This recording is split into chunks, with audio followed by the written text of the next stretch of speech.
You can't remember when it started. The comments, the stares into places that weren't your eyes. My eyes are up here. You said in a way that made it sound like you were joking. Your boss laughed and you did too because he didn't realize he was doing it. It's not his fault, you told yourself, and continued to laugh. But it wasn't funny. Not at all. You remember your first day as the new intern in the office. You were so excited. This was the start of your life. You remember the first day, looking around the floor and noticing you were one of the only women there.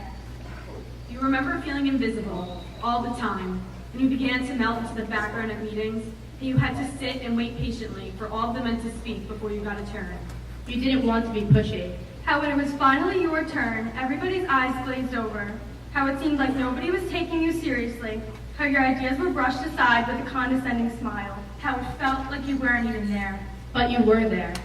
When one would make a comment about how your legs looked in your skirt. When one would whisper to his buddy as he walked from your desk to the copy machine. When his hands would find their way onto your thighs or back or shoulder.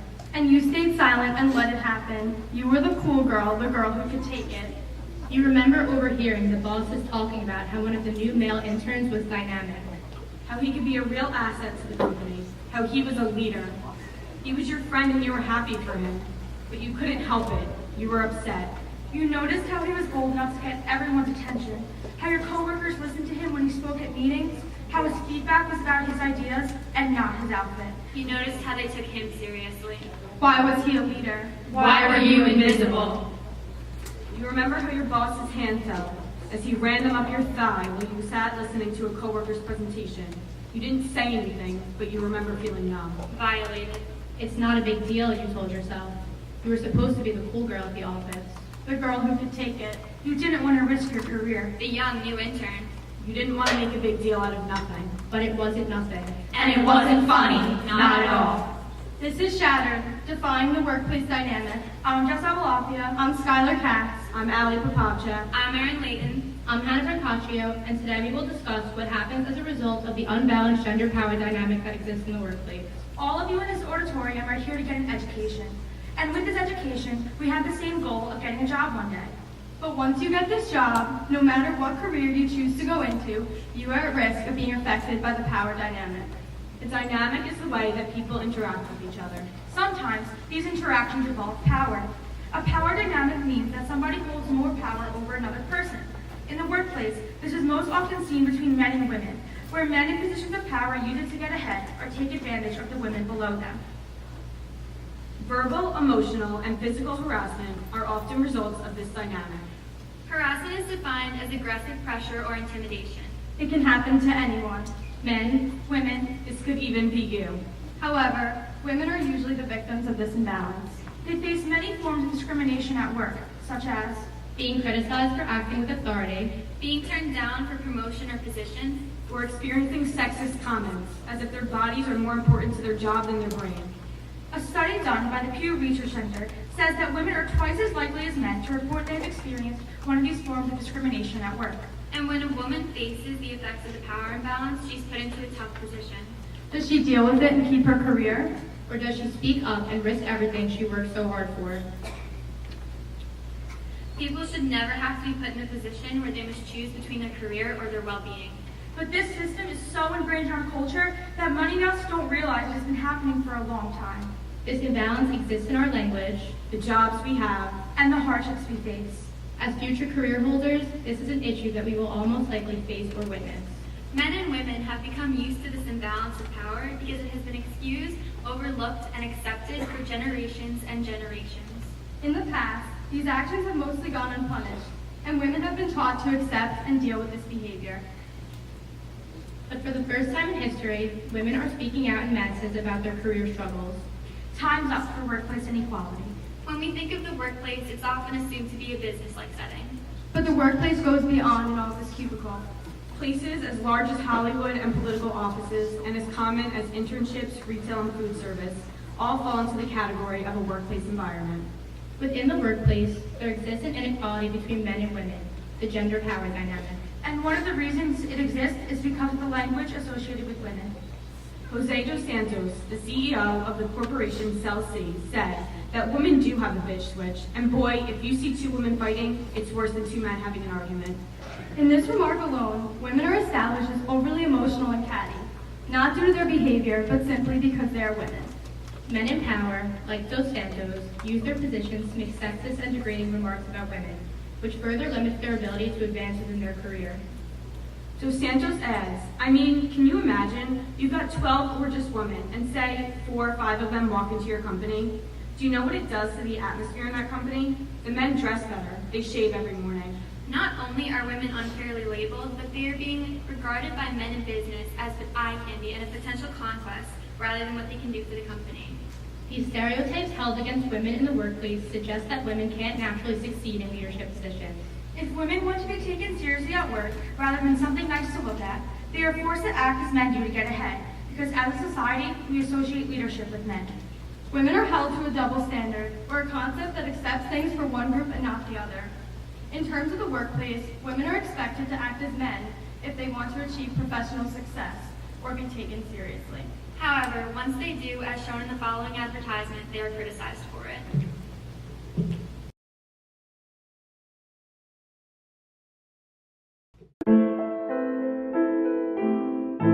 All around me are familiar faces, worn out places, worn out faces, bright and early for their daily races, going nowhere,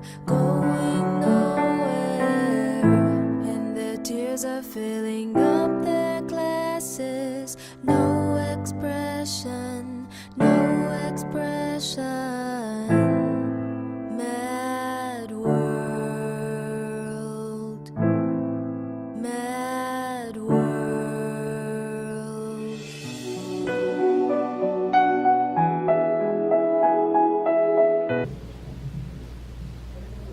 Women are forced to overcompensate by acting like men in order to even the power dynamic. However, when they attempt to get ahead, they receive backlash.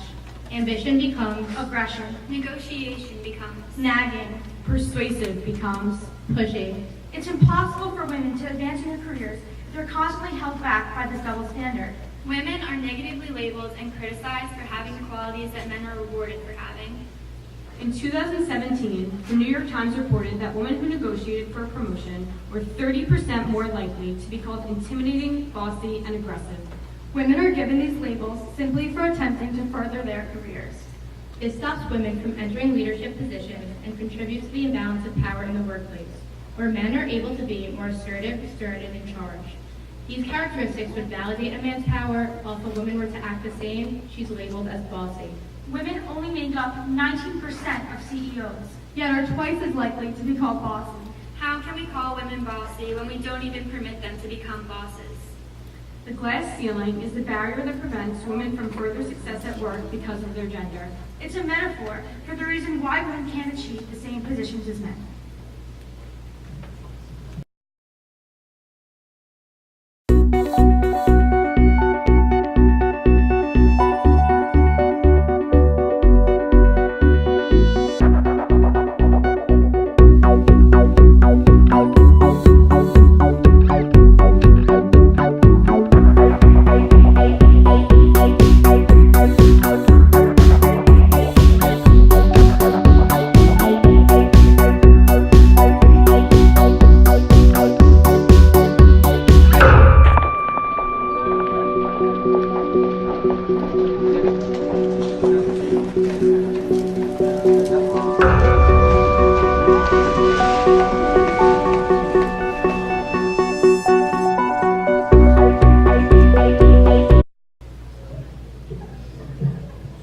Even at the beginning of their career, women face the barriers of the glass ceiling.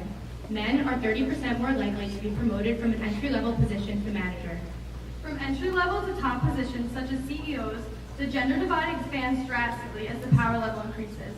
At an entry-level position for the same job, the balance is relatively even, with 54% of workers being male and 46% being female. However, at the very top among positions like CEOs, men make up 89%, while women fall to the tragically low number of just 19%. It becomes clear that as men climb up the ladder, women don't. A 2015 New York Times study shows just how strong the glass ceiling actually is. The results reveal that more large companies are run by men named John than by women in total.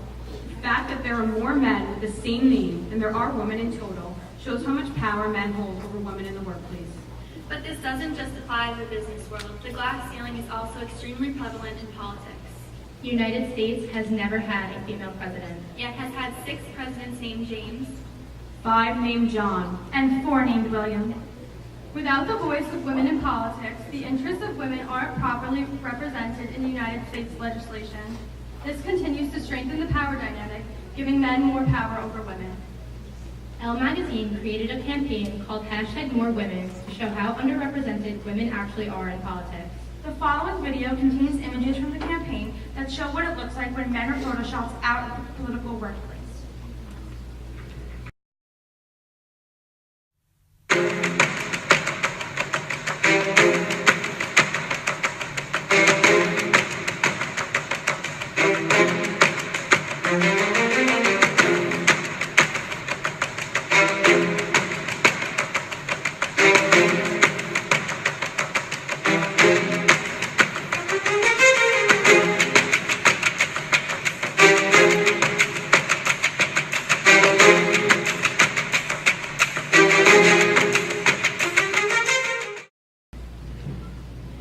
When men are removed from the picture, it becomes even clearer that women are outnumbered in the workplace, specifically in government positions. The campaign attempts to close this divide so that women receive more representation in all careers. But despite the many efforts made, women are still underrepresented. There aren't less women at the top because they don't have the goals, drive, and ambition that men do. There are less women at the top because they are held back from being in positions of power. Not because they are bitches, Not because they are bossy, but simply because they are women. And this becomes clear to girls when stereotypes discourage them from entering male-dominated careers.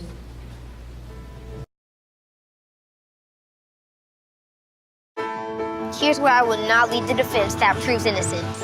Where I won't pass the bill that alters the course of history. Or design a building that reshapes the skyline. I won't ask the questions that change the whole conversation. Here's where I will start to doubt myself. Here is where I will start being interrupted. Here's where I will stop raising my hand. Here's where my voice will get drowned out. Here's where I was called stubborn, pushy, Know-it-all? aggressive, bossy.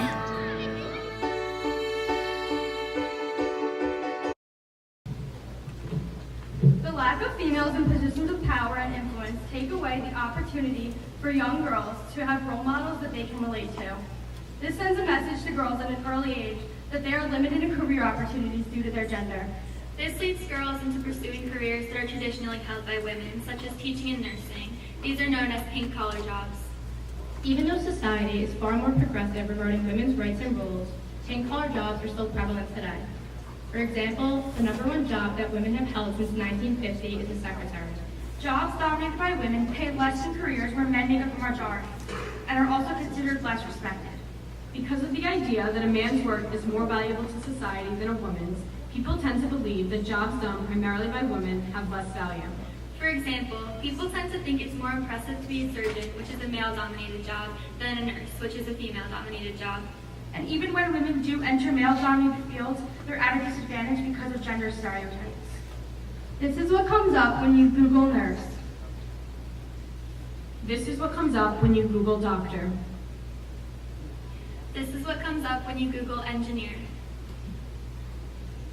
The effects of the gender power dynamic become clear when people assume that women aren't able to have the more difficult and impressive jobs that are traditionally held by men. And when they are seen in these jobs, they are not taken seriously because of their appearance. This is what happened to Isis Wenger, an engineer at the San Francisco tech company OneLogin.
leader started the online campaign to highlight gender issues in tech and encourage female engineers to speak out against what an engineer should look like.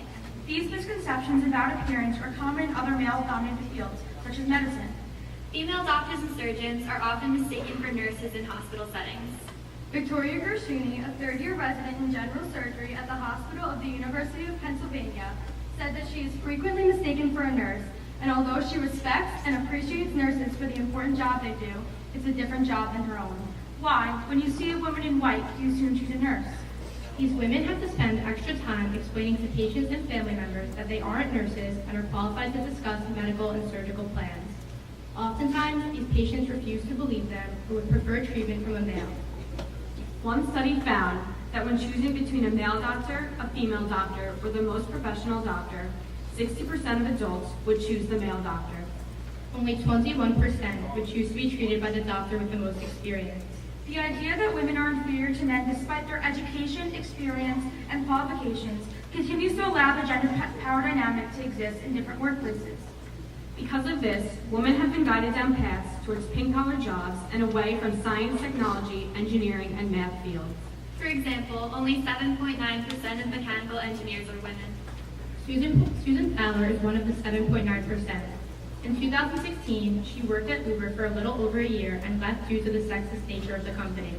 On her first day of work, Fowler's manager messaged her about wanting to have sex with her. When she brought the messages to Human Resources, they filed a report for sexual harassment. However, they claimed they couldn't do anything since this was apparently his first offense. They told her they wouldn't feel comfortable giving him more than a warning because he always received high performance reviews from customers.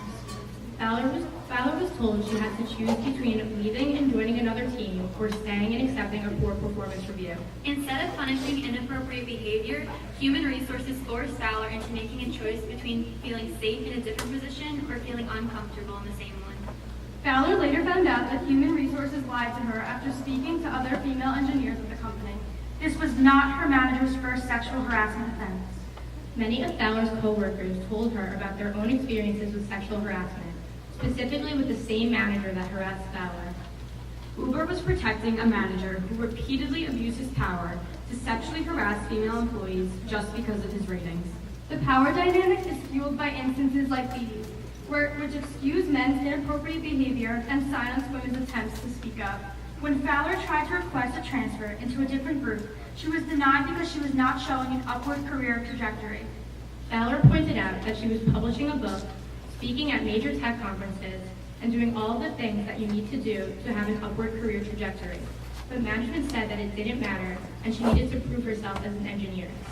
She was stuck where she was because her superiors wouldn't allow her to move up, despite her clear qualifications to do so. She couldn't further her career because she was the victim of a system that prohibits women from making progress. The power dynamic allows men to advance easily throughout their careers, while holding women back from achieving professional success, despite their qualifications.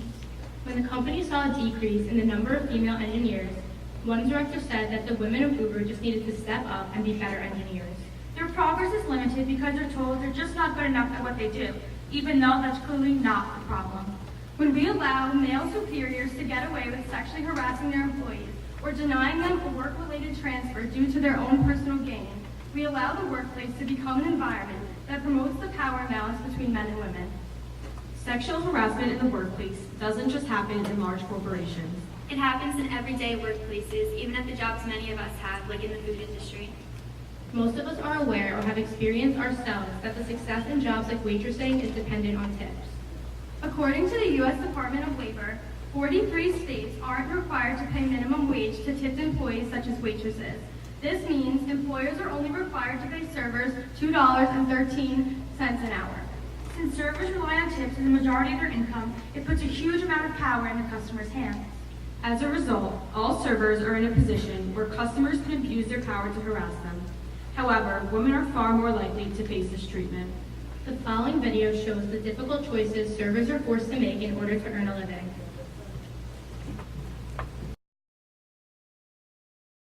He was flirting with me heavily, and he racked up about a $70 tab.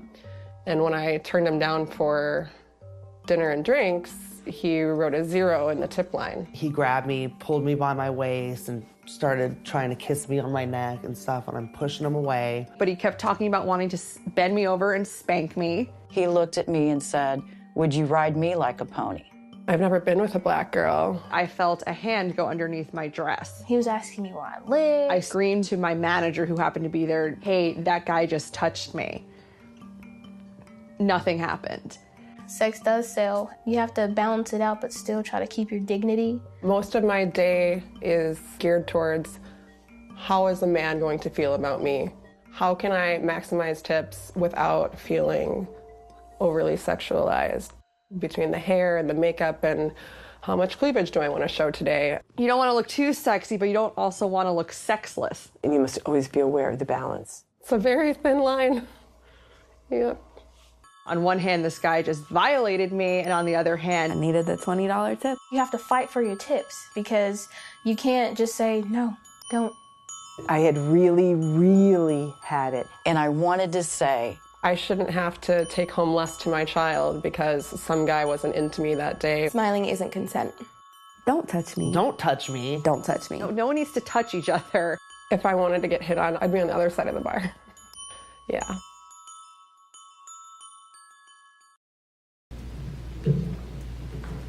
This harassment that waitresses face includes sexual teasing and pressure for dates. And when their income relies on the people who harass them, it's hard for them to say anything. Catherine Barnett, the director of the Restaurant Opportunity Center in New York, says, in an industry where the majority of the workers who receive tips are female, you create a power dynamic between men and women and room for sexual harassment. Women in politics also experience this power dynamic. Too many politicians use their dominant positions to take advantage of others. This is what happened to Courtney Morse, a 20-year-old intern who was a victim of her boss's abuse of power. Courtney Morse landed an internship with John Conyers, a well-known and admired Michigan congressman. In 2017, the news broke that Conyers sexually harassed Morse. One night, he offered to drive Morse home from work. While in the car, he put his hand on Morse's lap, took her hand, and said he wanted a sexual relationship.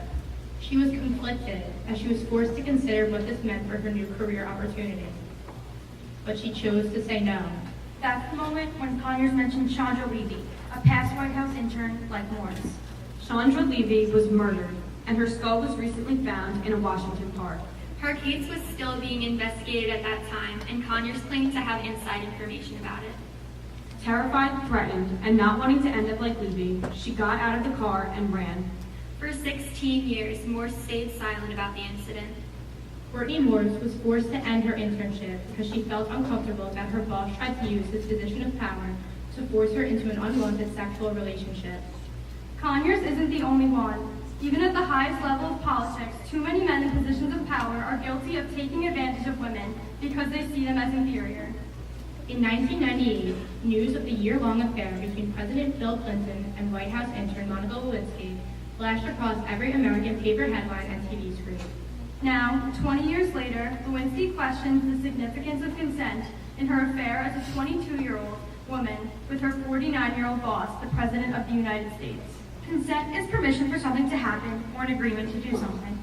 In a Vanity Fair article, Lewinsky says, "Now at 44, I'm just beginning to consider the implications of the power differentials that were so vast between a president and a White House intern. In such a circumstance, the idea of consent might well be rendered moot.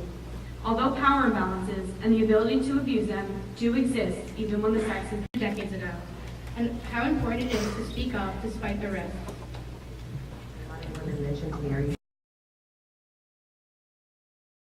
You know, a lot of women mentioned to me, "Are you sure you want to do this? This is your career. Remember Anita Hill." And we all remember Anita Hill, but I think we have to remember that because we can't let that happen again to women who want to speak out. I don't think they realize that we aren't just talking about sexual innuendos and crude jokes. It's hard to call 147 women liars. Apparently you can do it to 1 or 2 or 15 or 16, but we can't all be crazy. We can't all be sluts. Our culture of silence has caused feelings of shame. These women don't want their claim to become their identity, so they let it happen Again and again and again. But in the past year, the silence has shattered. Sexual misconduct and workplace inequality has finally come to light, especially in Hollywood. When we think of Hollywood, we think of our favorite movies and TV shows. But behind the scenes, Hollywood is a work environment that experiences just as much gender inequality as any other workplace. Harvey Weinstein is a producer and co-founder of Miramax Films. He's famous for producing movies such as Pulp Fiction and Good Will Hunting.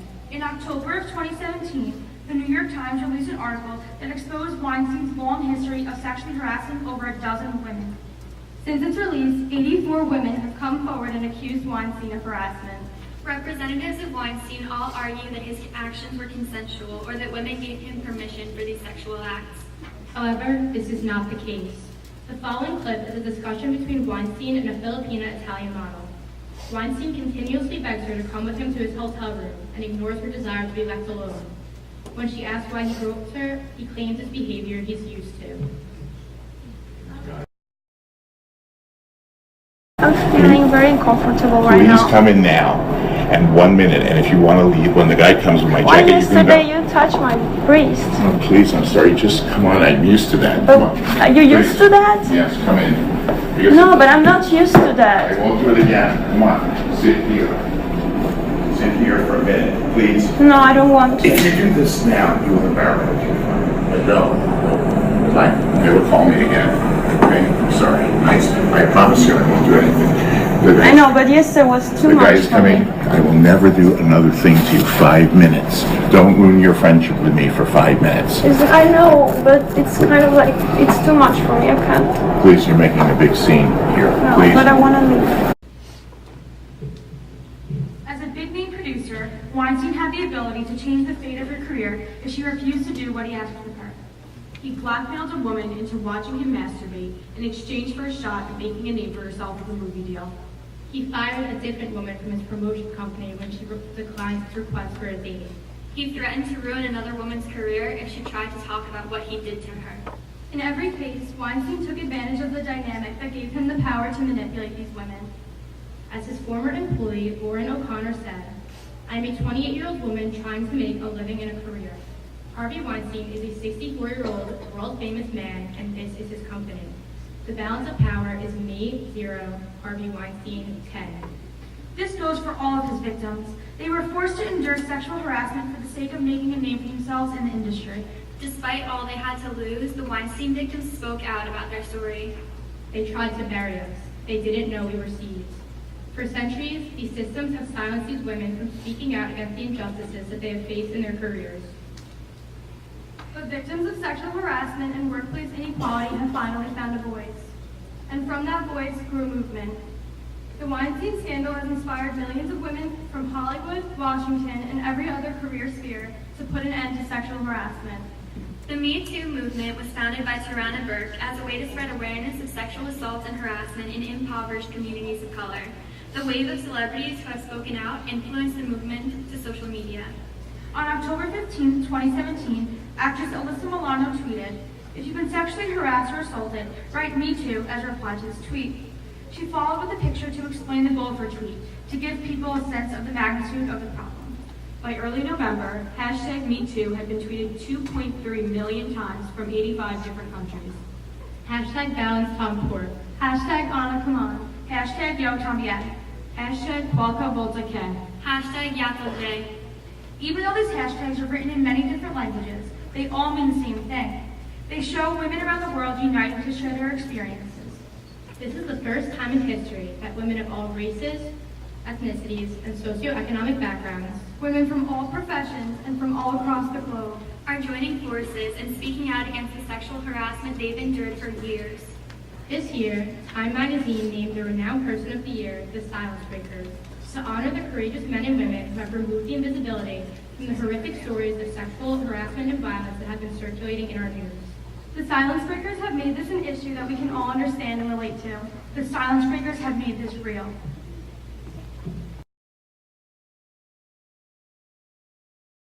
We can't all be sluts. We can't all be asking for it. I am here to give you permission to be angry. This reality might not have to be our reality anymore. I was afraid of the retaliation. I know the power of patriarchy. I know what men can do when they're angry. They asked me if there were other girls, maybe that he has done this too, and can I go get them? I had to show them that I wasn't lying. It's like they took me for a joke. Well, I've seen you in committee. You're really tough. Why didn't you just hit him? Why did you let it go on for so long? We don't have to just live like this. I always thought maybe things could change for my daughter. I never thought things could change for me. I am here to give you permission to be angry. People are afraid, especially women. We're conditioned since birth to be polite. To be nice. To be kind. To be liked. To not make waves. Bullshit. It took away the power from the predator and placed the power on the victim. And maybe, just maybe, we would be able to get a glimpse at the magnitude of this problem. It's an honor to be the person who can say, like, hey, I spoke up about this. I took on the risk. And I was very humbled and I was very proud. I'm very glad now that the story has been heard. Although these celebrities are the reason that Me Too gained so much popularity, it's important to remember that this isn't just a Hollywood issue. These famous women are a part of the movement, not the face of it. For the women behind the scenes, the waitresses and hotel staff and field workers, and young, scared girls at their first real job. Their silence wasn't a choice. They were forced to choose between accusing the men in charge of their career for an action that would likely go unpunished, or the paycheck that would buy their next meal. But movements like Me Too and Time's Up are bringing us one step closer to change, and women one step closer to never having to make that choice again. Time's Up is a movement which was started by over 100 women who work in Hollywood as a response to the Me Too movement. It focuses specifically on the struggles that women face in the workplace. Time reports that the focus is getting legislation passed and policies changed. Organizers want to see the passage of laws for gender parity issues such as equal pay and equal work environments, as well as increased opportunities.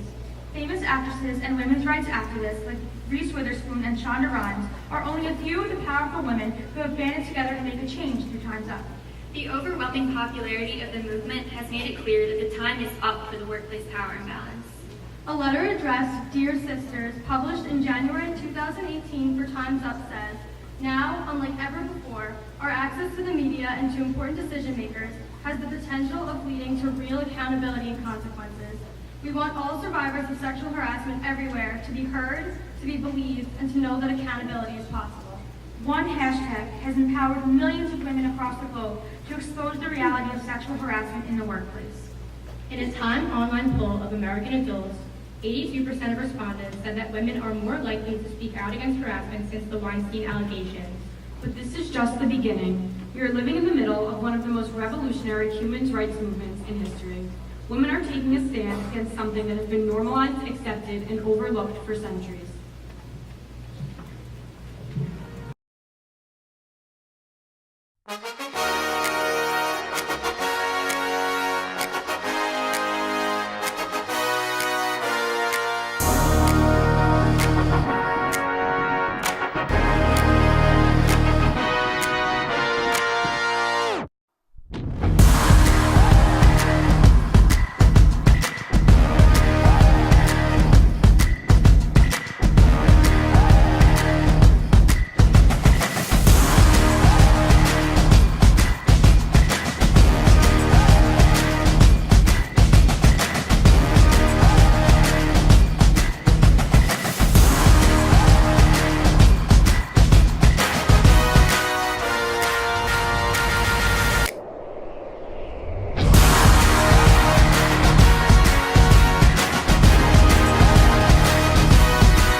limited job opportunities, and the inevitable hardships women face are starting to break down.